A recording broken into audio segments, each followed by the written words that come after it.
Paano kung ang masaya sanang flight ay mauwi sa trahedya?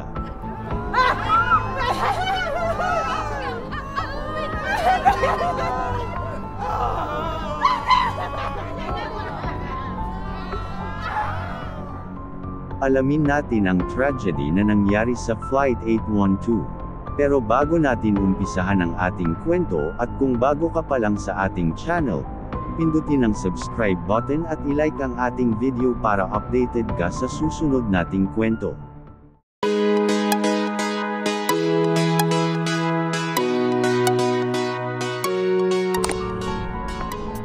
Noong ika-25 ng Mayo taong 2000, ang PAL Flight 812 ay umalis sa paliparan ng Francisco Bangoy sa Davao sa alas 2 ng hapon. Patungo sa paliparan ng Centennial sa Maynila, naglulan ito ng 278 pasahero, 3 piloto, 9 na flight attendant, at 2 tagapagsanay ng cabin crew. Isa sa mga pasaherong ito, na nakaupo sa 28G, ay pinangalanang Augusto Lacandula. Sa 1 oras at 15 minuto na paglipad, habang ang eroplano ay naghahanda sa paglapag sa Ninoy Aquino International Airport, si Lacandula ay nakasuot ng asul na ski mask at swimming goggles. Kumuha ng handgun at granada na kahit papaano ay naipuslit niya papasok sa eroplano, at lumapit sa unahan sa galley kung saan nakaupo ang ilan sa mga cabin crew. Itinutok niya ang baril sa ulo ng flight attendant na si Margaret Bueno at inihayag na ito ay isang hold-up.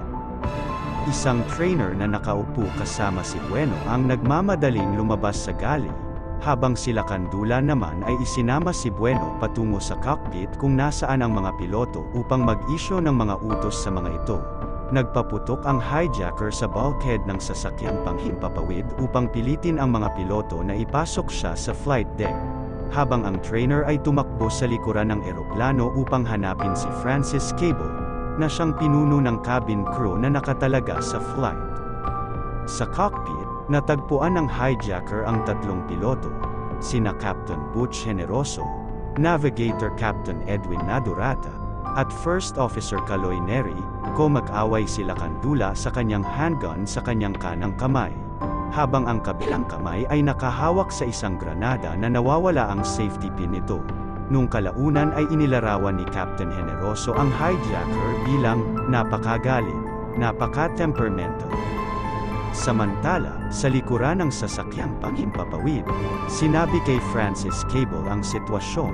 Inutusan ng senior flight attendant ang mga cabin crew na manatiling kalmado. Habang papunta siya sa cockpit, tiningnan ng hijacker si Cable at tinutok ang baril nito sa ulo ni Cable at sinabi niya, "Mamamatay tayong lahat." Sinabi ni Kapitan Generoso sa mga mamamahayag na sinabi ni Lacandula na may relasyon ang kanyang asawa sa isang pulis ng Davao. Another eyewitness says that Lacandula had said, "Ginawa ko ito para sa mga gagong pulis sa Davao." Ayon sa account ni Cable, gayunpaman, sinabi ng hijacker na ginagawa niya ito para sa pera.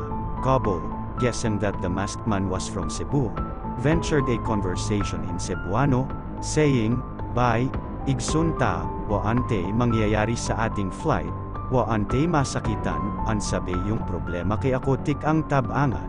Which meant, "You're my brother, don't let any bad happen to our flight, don't hurt anyone. Sabihin mo sa akin ang problema mo, at tutulungan kita."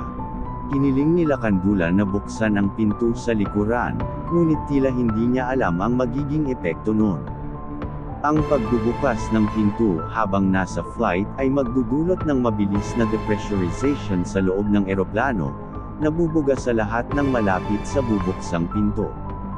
When one of the pilots dared voice an objection, Lacandula supposedly said, "Buksan mo ang pinto, kung hindi, pasasabugan ko ang ulo ng stewardess na ito. Wala na ang pamilya ko. Gaganti ako, kailangan ko ng pera." Sinabi ni Cable na sinabi ni Lacandula na kailangan niya ng pera, kaya kinuha ni Cable ang pera mula sa kanyang petaka at ibinigay ito kay Lacandula. Nagpunta rin siya sa PA system upang hilingin sa mga flight attendant na mangolekta ng voluntaryong donasyon mula sa iba pang mga pasahero na sadyang umiiwas sa paggamit ng mga salitang hijacking o robbery, upang maiwasan na magpanik ang mga pasahero. Balik sa cockpit, hinihiling ng hijacker na paikutin ng mga piloto ang eroplano para bumalik sa Davao. Tutol ang navigator. Sinabi sa kanya na walang sapat na gasolina ang eroplano para makabalik.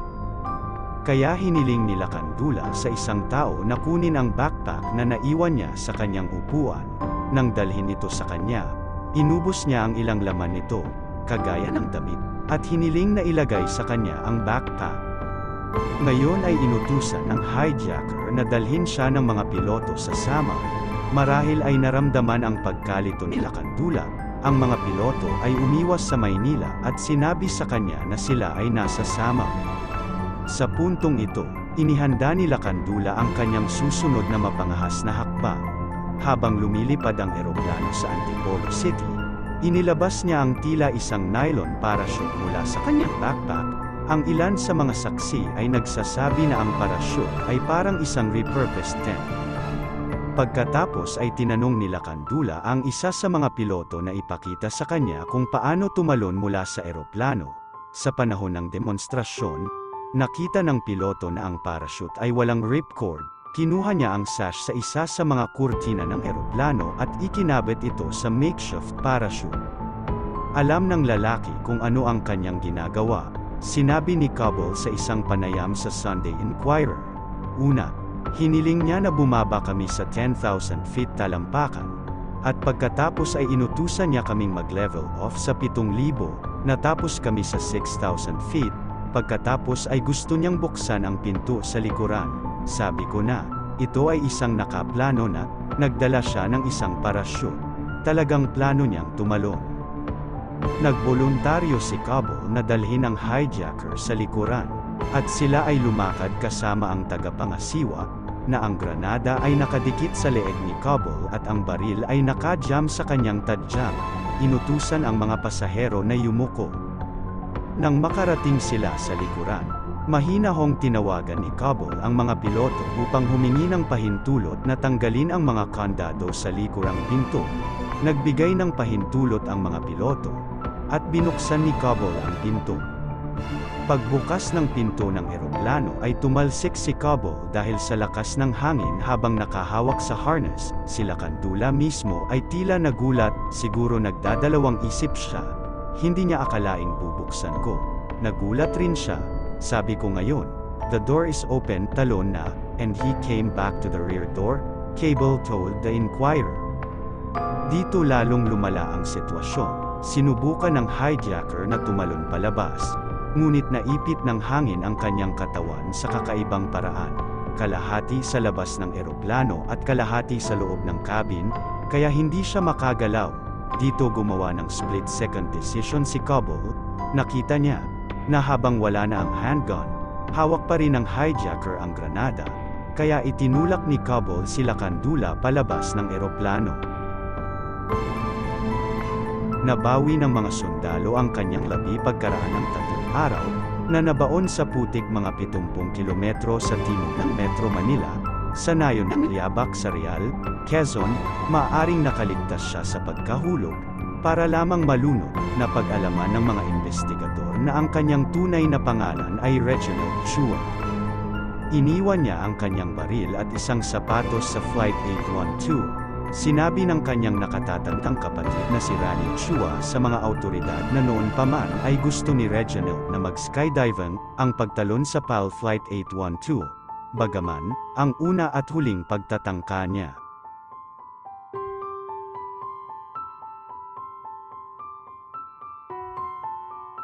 Kung ikaw ay isa sa mga pasahero sa flight na yun, ano kaya ang mararamdaman mo? Mabuti na lang at walang masamang na nangyari at nakalapag sila ng maayos. Nagustuhan nyo ba ang ating kwento? Mag-subscribe sa ating channel para sa iba pang kakaibang kwento. Maraming salamat sa panunood.